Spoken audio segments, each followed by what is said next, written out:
खबरनामे में सबसे पहले बात करेंगे सरबराह तहरीक लब्बैक पाकिस्तान की हुकूमत और TLP के दरमियान मुआहदे के तहत हाफिज साद हुसैन रिजवी को रिहा कर दिया गया। मकामी कारकुनों ने जामिया मस्जिद रहमतुल आलमीन पर उनका इस्तकबाल किया। वजीर कानून पंजाब कहते हैं रिहाई से अमन आए तो इसे अच्छी नज़र से देखना चाहिए। सेनेटर एजाज चौधरी ने रिहाई को खुशाइंद करार दे दिया। इसी पर रिपोर्ट कर रहे हैं समा के नुमाइंदे इमरान शफकत। हुकूमत और तहरीक लब्बैक के दरमियान मुआहदे पर अमल दरामद साद रिजवी को तकरीबन 8 माह बाद रिहा कर दिया गया। उन्हें 11 अप्रैल को लाहौर से गिरफ्तार किया गया था। साद रिजवी की रिहाई का सुनते ही मुकामी कारकुन जामिया मस्जिद रहमतुल आलमीन पहुँचे और उनका इस्तकबाल किया।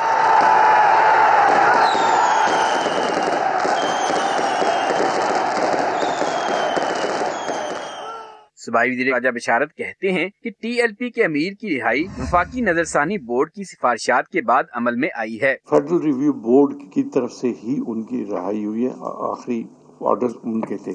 लेकिन मैं समझता हूँ कि अगर किसी के रहा होने से इस मुल्क में, इस सूबे में अमन कायम होता है तो हमें इसको अप्रिशिएट करना चाहिए। उधर सेनेटर एजाज चौधरी ने रिहाई को खुशाइंद करार दिया और कहा कि पहली फुर्सत में वो साद रिजवी से मुलाकात करने जाएंगे। उन्होंने उम्मीद जाहिर की कि अब तहरीक लब्बैक मुल्क की सियासत में मस्बत किरदार अदा करेगी। कैमरामैन अजहर इकबाल और साथी रिपोर्टर अली रजा के साथ इमरान शफकत, समा, लाहौर। तहरीक लब्बैक पाकिस्तान से किया गया मुआहदा आखिर है क्या? तहरीक इंसाफ सेंट्रल पंजाब के सदर एजाज चौधरी जल्द ही सामने लाएंगे। समा के नुमाइंदे मोहसिन बिलाल से इसी बारे में मजीद बात करते हैं। मोहसिन, अभी भी दिल्ली बहुत दूर है, एजाज चौधरी इस बारे में क्या बता रहे हैं? जी बिल्कुल, एजाज चौधरी तो बड़े पुर यकीन है और उनका ये कहना है कि जो उन्होंने पहले भी बात की थी हाफिज साद हुसैन रिजवी की रिहाई के हवाले से कि वो गुलदस्ता लेकर जाएंगे, वो उस पर कायम है और पहली फुर्सत में वो हाफिज साद रिजवी से मिलेंगे। तहरीक लब्बैक के जो चौबी यतीमखाना में मरकज़ है वहाँ पर जाएंगे और जो मुआहदा किया गया था, जो मुफ्ती मुनीब जिसके आप ये कह लें कि साजिशी बने थे, उस मुआहदे के हवाले से भी सेनेटर एजाज चौधरी का कहना है कि वो उस मुआहदे के हवाले से भी जल्द अहम इंकशाफात करेंगे और इस सिलसिले में जल्द ही प्रेस कॉन्फ्रेंस भी करेंगे। लेकिन उससे पहले वो हाफिज साद हुसैन रिजवी अमीर तहरीक लब्बैक पाकिस्तान से मुलाकात करेंगे और उनके साथ जो उन्होंने बहुत पहले एक ख्वाहिश का इजहार किया था कि वो। बहुत शुक्रिया आपने इस बारे में अपडेट किया। रियासत और हुकूमत इंतहा पसंदी से निपटने के लिए उतनी तैयार नहीं जितना होना चाहिए। वफाकी वज़ीर इत्तलात फवाद चौधरी का बड़ा बयान, कहा TLP के मामले में भी रियासत को पीछे हटना पड़ा। ये भी कहा कानून की बालादस्ती ना हुई तो मुल्क एक एक इंच खाना जंगी की तरफ बढ़ता जाएगा। इंतहा पसंद ग्रुप यकजा होकर रियासत को टेक ओवर कर सकते हैं। फवाद चौधरी ने यह भी कहा कि इंतहा पसंदी की वजह मदारिस नहीं बल्कि स्कूल और कॉलेज हैं, जहां मनसूबाबंदी के तहत शिद्दत पसंदी की तालीम देने वाले असातिज़ा भर्ती किए गए। ना तो हुकूमत और ना ही रियासत एक्सट्रीमिज्म से लड़ने के लिए उतनी तैयार है जितनी होनी चाहिए। अभी हमने TLP के केस में भी हमने देखा है कि किस तरह से रियासत को पीछे हटना पड़ा।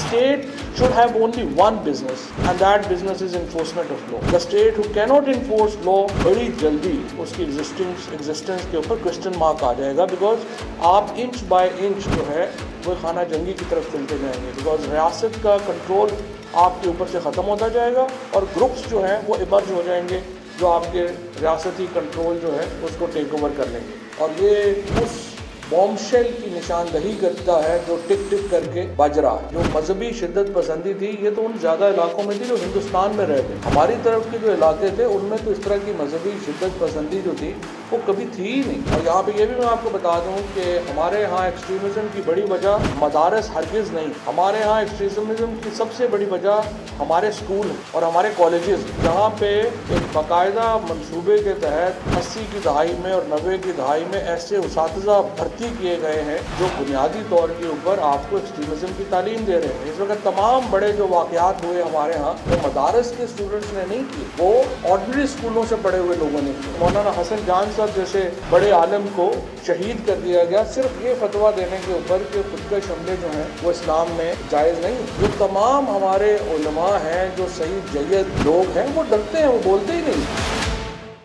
और अब आपको बताएं कि DGISI लेफ्टिनेंट जनरल फैज़ हमीद की अलविदाई मुलाकातों का सिलसिला दूसरे रोज़ भी जारी रहा। उन्होंने वज़ीर आज़म और वज़ीर ख़ारजा से अलग अलग मुलाकातें की। वज़ीर आज़म इमरान खान ने लेफ्टिनेंट जनरल फैज़ हमीद की पेशेवराना खिदमात को सराहा। बतौर कोर कमांडर पेशावर तैनाती पर उनके लिए नेक ख्वाहिशात का इजहार किया। DGISI वज़ीर ख़ारजा से भी मिले। अलविदाई मुलाकातों का सिलसिला गुज़िश्ता रोज़ सदर आरिफ अलवी से शुरू हुआ था। लेफ्टिनेंट जनरल फैज़ हमीद की बतौर DGISI मुद्दत 19 नवंबर को ख़त्म हो जाएगी, जिसके बाद वो कोर कमांडर पेशावर का चार्ज संभालेंगे। बड़ी तकरीब की बात भी करते हैं। वज़ीर आज़म इमरान खान कहते हैं करप्ट सिस्टम से फ़ायदा उठाने वाले तब्दीली नहीं आने देते।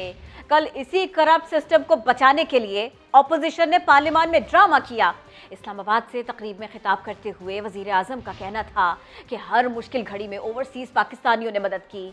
अगर इस असासे को सही तरह इस्तेमाल किया तो हमें IMF समेत किसी से भी कर्ज लेने की ज़रूरत नहीं होगी।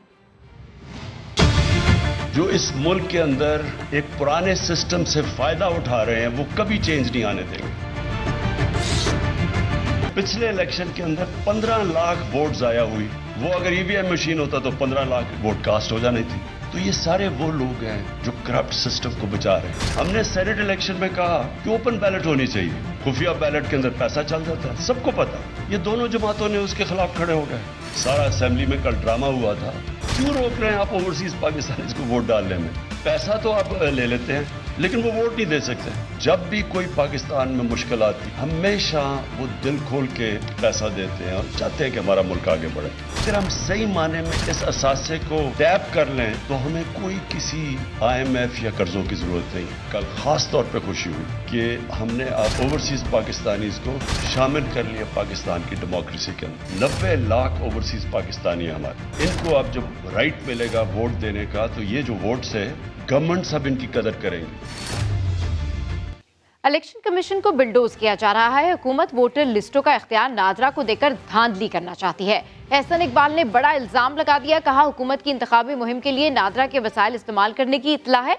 चेयरमैन नादरा हुकूमत को डेटा देते पाए गए तो वो भी मुजरिम होंगे।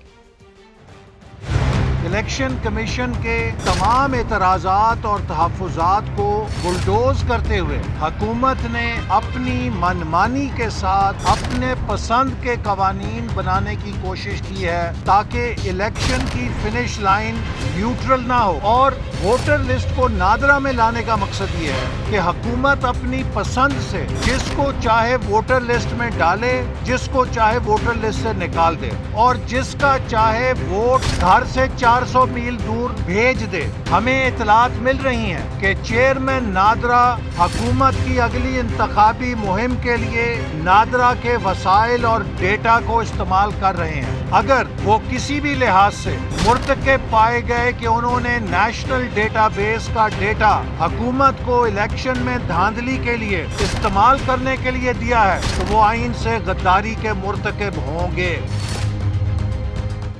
पार्लियामेंट से कानून साजी के बाद भी आइंदा इंतखाबात इलेक्ट्रॉनिक वोटिंग मशीन से होना यकीनी नहीं। इलेक्शन कमीशन ने EVM के इस्तेमाल की राह में बड़ी रुकावटों की निशानदेही कर दी। कायमा कमेटी कानून इंसाफ में सेक्रेटरी इलेक्शन कमीशन ने क्या कहा और अपोजिशन का क्या मौक़िफ़ सामने आया, ये जानते हैं इस्लामाबाद से उस्मान खान की रिपोर्ट में। हुकूमत ने इंतखाबात इलेक्ट्रॉनिक वोटिंग मशीन के जरिए कराने के लिए कानून साजी तो कर ली, लेकिन हुकूमत के ये सारे जतन जाया जाने का खदशा है। इंतखाबात कराने के जिम्मेदार इदारे इलेक्शन कमीशन के सेक्रेटरी ने ही कह दिया कि आइंदा इंतखाबात EVM से ही होंगे, अभी इसकी कोई जमानत नहीं। कौमी असम्बली की कायमा कमेटी कानून और इंसाफ के इजलास में सेक्रेटरी इलेक्शन कमीशन ने ब्रीफिंग में बताया कि अगले इंतखाबात में EVM का इस्तेमाल यकीनी बनाने के लिए पहले 14 मराहिल से गुजरना होगा और अभी तो ये तय होना भी बाकी है कि एक पोलिंग स्टेशन पर इलेक्ट्रॉनिक वोटिंग मशीनें होंगी कितनी। नून लीग के महमूद बशीर विर्क ने भी दिलचस्प सवाल उठा दिया। आम पब्लिक जो है वो तो ATM मशीन को इस्तेमाल नहीं है, वो कर सकती ये जो आप बैंक से पैसे निकलवाते हैं। तो किस तरह ये देहात में और दूर दराज इलाकों में ये कैसे होगा? ये एक तमाशा बना हुआ है। JUI के रुकन जाहिद अकरम दुरानी ने तो हालिया कानून साजी के अमल को ही गैर कानूनी करार देकर मामला अदालत में ले जाने का ऐलान कर दिया। उस्मान खान, समा, इस्लामाबाद। आइंदा इंतखाबात टेक्नोलॉजी के जरिए ही होंगे, हुकूमत ने कानून साजी कर ली है। वजीर science and technology Shibli Faraz ने वाजे कर दिया। इस्लामाबाद में प्रेस कॉन्फ्रेंस के दौरान बोले, कौन सी मशीन इस्तेमाल करनी है फैसला इलेक्शन कमीशन करेगा। ये बड़ा क्लियर है कि 2023 के इंतखाबात टेक्नोलॉजी के थ्रू होंगे। 2 साल है हमारे पास, काफी टाइम है। मशीनें चाहे वो यहाँ पे बननी हो वो बन सकती हैं। 1 मिलियन मशीनें बन सकती हैं 1 साल में। इंपोर्ट करनी है तो भी इलेक्शन कमीशन का इख्तियार है कि वो ये फैसला कर सके। इलेक्शन कमीशन ऑफ पाकिस्तान जब डिसाइड कर लेगा कि उसने, इलेक्शन कमीशन ऑफ पाकिस्तान ने जल्द अज जल्द स्पेसिफिकेशंस को फाइनलाइज करना है और इंटरनेशनल टेंडर्स फ्लोट करने हैं। जितना जल्दी शुरू करेंगे वो उतनी आसानी होगी। हमने कानून साजी कर ली, मिनिस्ट्री ने मशीन बना दी, अब इसको आगे लेके चलना इलेक्शन कमीशन का काम है। इलेक्शन कमीशन ऑफ पाकिस्तान जो आइंदा आने वाले 2 सालों में जो भी बाई इलेक्शंस होंगे उसमें मशीनों को जो भी वो डिसाइड करते हैं, जिस मशीन को डिसाइड करते हैं उनको टेस्ट कराएं। इसमें इंटरनेट का कोई ताल्लुक नहीं है, ये बिल्कुल स्टैंड अलोन है, न इसमें वाईफाई है न इसमें ब्लूटूथ है। जो वोटर है उसने 2 बटन दबाने हैं, एक नेशनल असेंबली के लिए और एक प्रोविंशियल असेंबली के लिए, और वो वोट लेके और उसमें डालना है बैलेट बॉक्स में। ये टोटली सेपरेट मशीनें हैं। शिबली फराज आया है तो उसने किसको वोट दिया, ये पॉसिबल ही नहीं है। इस्लाहात से पहले ऑपोजिशन की मीटिंग हुई थी, उसमें हुआ क्या था? ऑपोजिशन के 2 सीनियर सेनेटर्स ने इंतखाबी इस्लाहात बिल पर बॉयकॉट का मशवरा दिया था। रज़ा रब्बानी और फारूक एच नाइक की राय थी कि कानून साजी का हिस्सा बन गए तो अदालत में चैलेंज करने में मुश्किलात होंगी। इस मशवरे के बावजूद ऑपोजिशन अरकान ऐवान के अंदर शहबाज शरीफ के फैसले का इंतजार ही करते रह गए और कानून साजी हो गई। नईम अशरफ भट्ट रिपोर्ट कर रहे हैं। इंतहाबी इस्लाहात के खिलाफ अपोजिशन को अदालत में सुबकी का खदशा। ज़राए के मुताबिक पार्लियामेंट के मुश्तरका इजलास से पहले अपोजिशन के पार्लिमानी अरकान की मीटिंग हुई। सेनेटर रज़ा रब्बानी ने कहा कि हमें किसी सूरत भी कवानीन की मंजूरी का हिस्सा नहीं बनना चाहिए। अगर ऐसा हो गया तो जब अदालत में चैलेंज करेंगे तो हमें यही कहा जाएगा कि आप तो इस कानून साजी का हिस्सा बने थे। पीपल्स पार्टी ही के एक और सेनेटर और माहिर कानून फारूक एच नाइक ने कहा कि जैसे ही इंतहाबी इस्लाहात का बिल पेश हो उस वक्त हम रायशुमारी का बाइकाट करके ऐवान से वॉकआउट कर लें। अपोजिशन के अहम रहनुमा ने समा को बताया कि इन तजावीज पर एक रुकन ने कहा कि आप बताएं फिर क्या फैसला हुआ है, जिस पर कायदे हिज़्ब इख्तिलाफ शहबाज शरीफ ने कहा कि इसके मुतालिक फैसले से आपको ऐवान में आगाह कर दिया जाएगा। लेकिन सेशन का आगाज हुआ, तकरीरें भी हुई, लेकिन अरकान को किसी फैसले से आगाह न किया गया। इंतहाबी इस्लाहात का बिल न सिर्फ पेश हुआ बल्कि अपोजिशन ने रायशुमारी में हिस्सा भी ले लिया और शिकस्त का सामना भी करना पड़ा। अपोजिशन जमातों के सरबराहों की गैर संजीदगी सिर्फ कानून साजी पर खत्म नहीं हुई बल्कि शहबाज शरीफ और बिलावल भुट्टो जरदारी ने ऐवान से बाहर आकर मीडिया टॉक की और वहीं से गायब हो गए। अरकान को कहा गया कि आपने ऐवान ही में रहना है और जब वजीर आजम तकरीर करें तो भरपूर एहतजाज करके तकरीर को रोकना है। हुकूमती अरकान की जानिब से वजीर आजम को पैगाम पहुँचाया गया तो इमरान खान तकरीर किए बगैर ही ऐवान से चले गए। नईम अशरफ भट्ट, समा, लाहौर। अपोजिशन ने एक तरफा कानून साजी के खिलाफ हर फोरम पर जद्दोजहद का ऐलान कर दिया। शरीर रहमान कहती हैं कि पार्लियामेंट को मफलूज किया गया, हुकूमत को बनी गाला में छुपने नहीं देंगे। शाहिद खाकान अब्बासी बोले EVM दुनिया भर में नाकाम हो गई, इलेक्शन चोरी करने वालों पर आर्टिकल 6 का इतलाक धांधली रोकने का वाहिद हल है।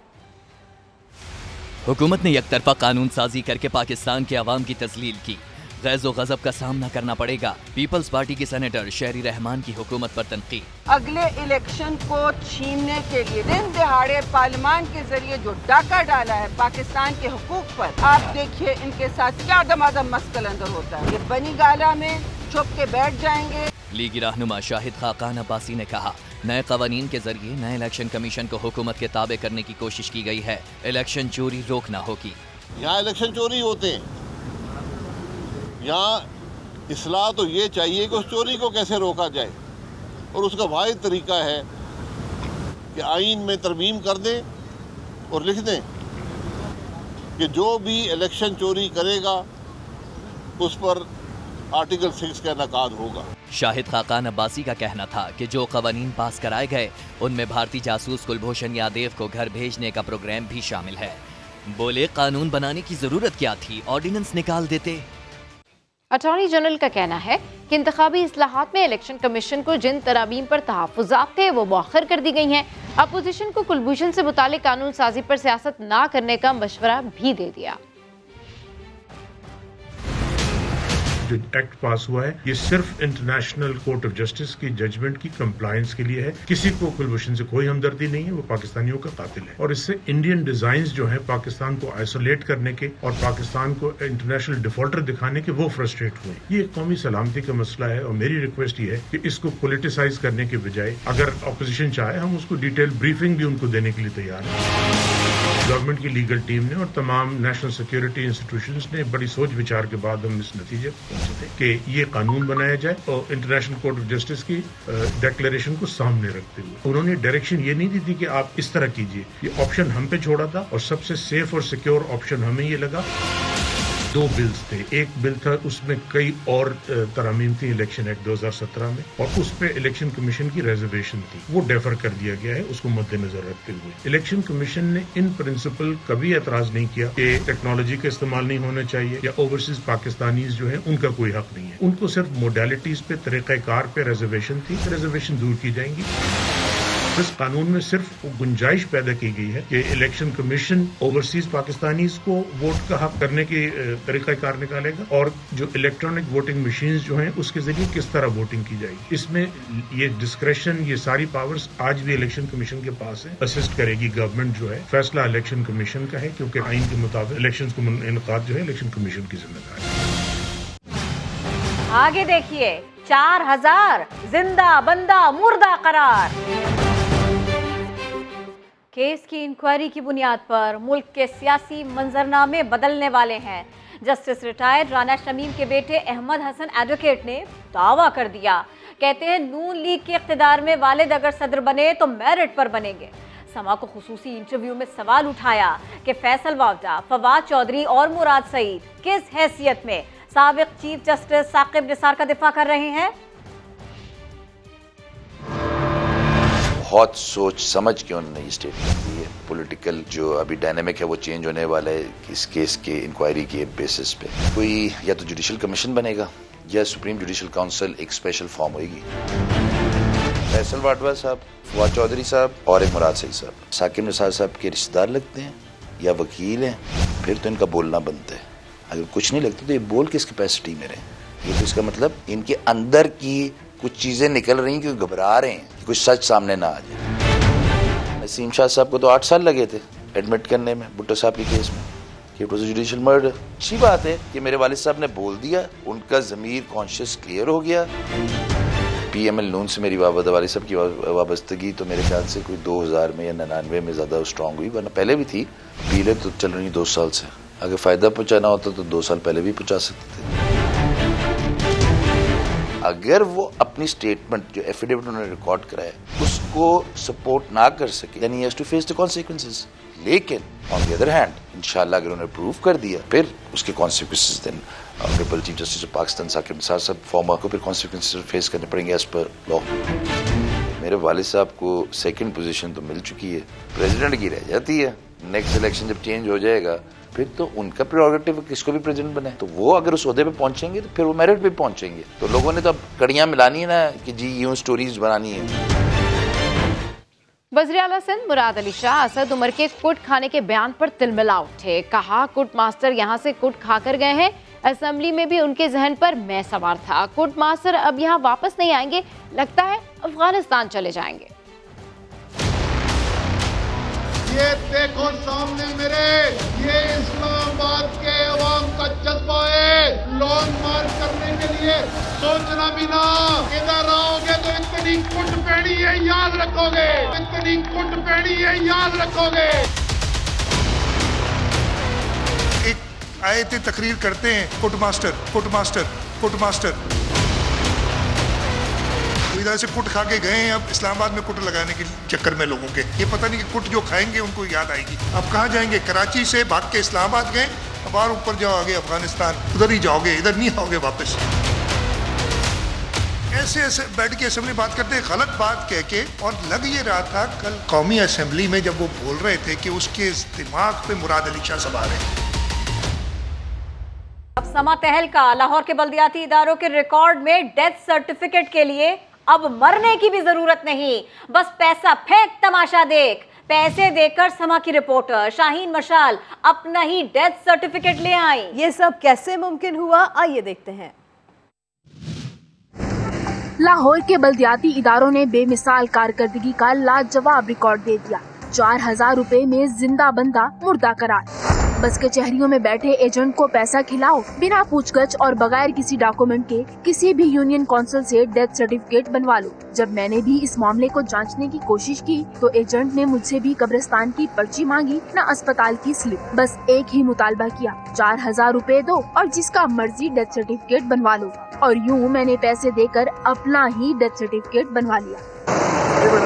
डेथ सर्टिफिकेट हाँ, कितने पैसे लगेंगे? कम से कम आपका 5000 रुपये लगेगा। आप कौन से जिले में रहने वाले हैं? फैसलाबाद से। फैसलाबाद से।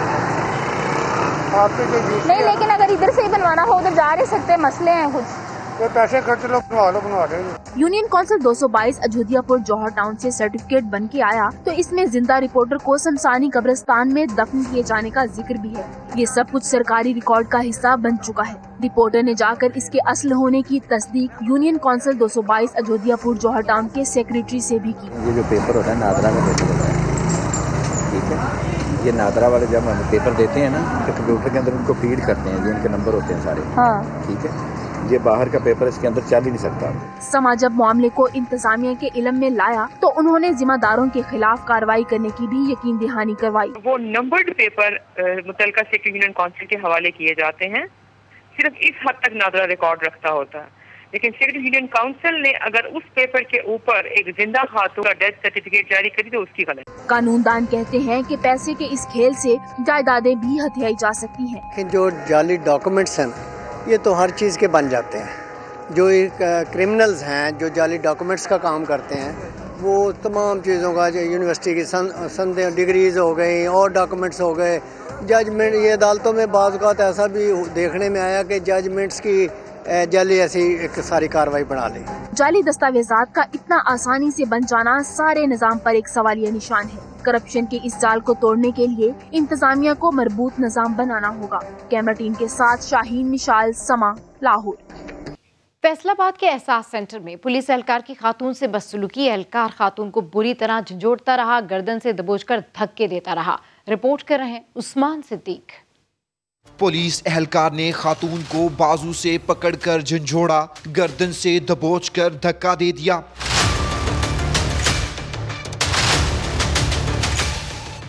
फैसलाबाद म्यूनिसिपल कॉरपोरेशन एहसास सेंटर पर आने वाली औरतों से अमले का नारवा सलूक।